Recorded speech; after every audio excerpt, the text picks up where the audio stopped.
gua kembali lagi. Nah, Kalian pernah kebayang nggak bisa dapat uang dari hasil suatu bisnis, tapi dari hasil itu modal kalian di bisnis itu bisa aja lenyap.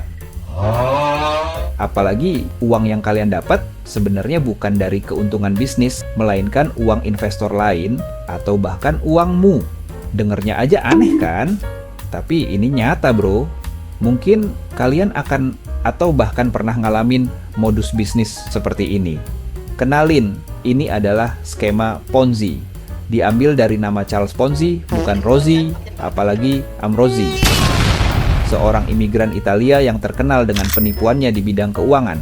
Skema ini merupakan investasi palsu yang memberikan keuntungan untuk investornya dari uang yang dibayarkan investor selanjutnya, atau bahkan uang mereka sendiri, dan bukan dari keuntungan bisnisnya.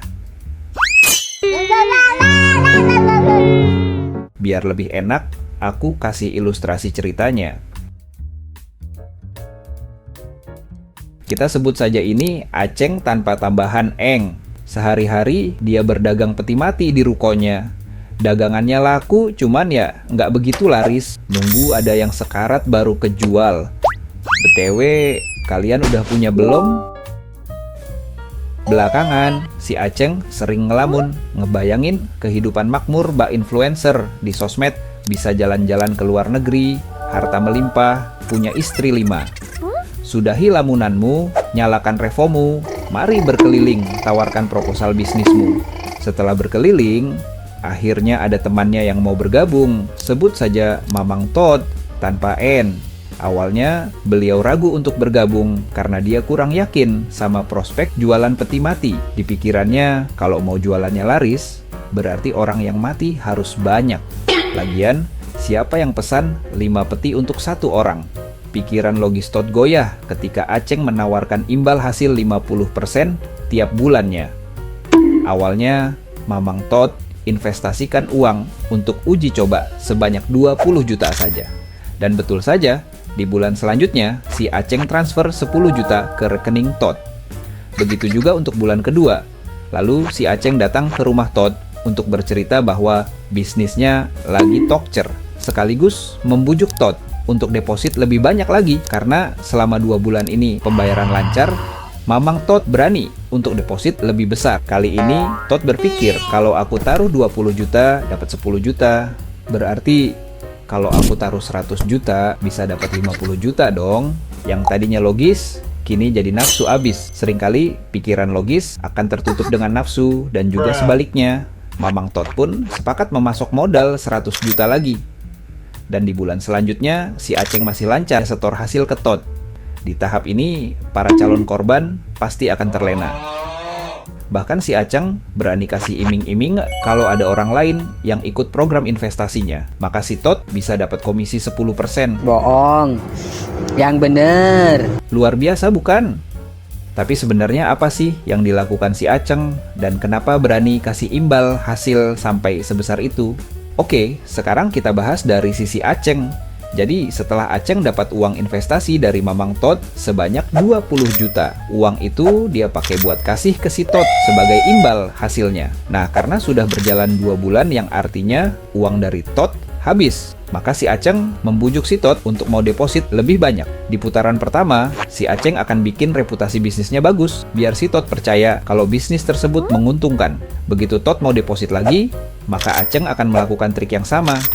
Namun kali ini, dia harus bisa mentargetkan ke orang yang lebih banyak agar uang yang didapat bisa lebih banyak.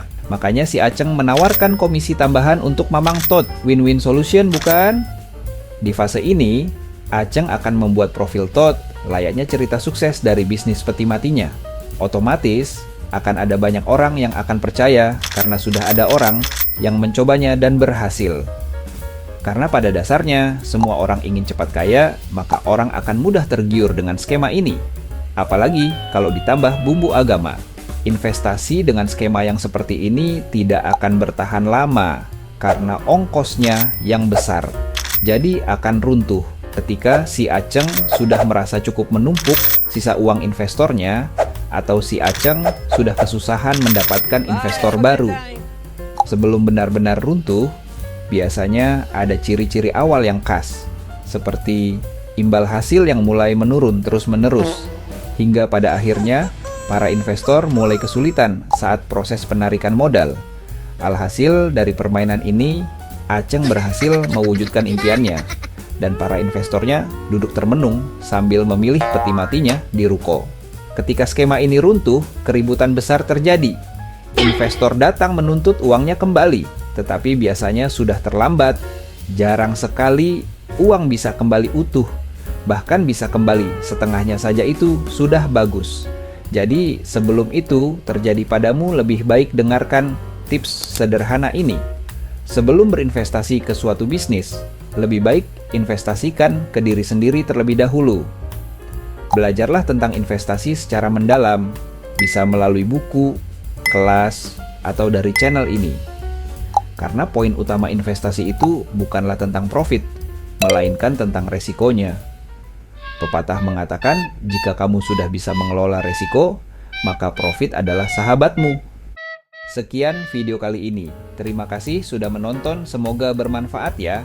Segenap kru Katnomik undur diri, mohon maaf bila ada kesalahan dalam penyampaian, dan sampai bertemu di video selanjutnya.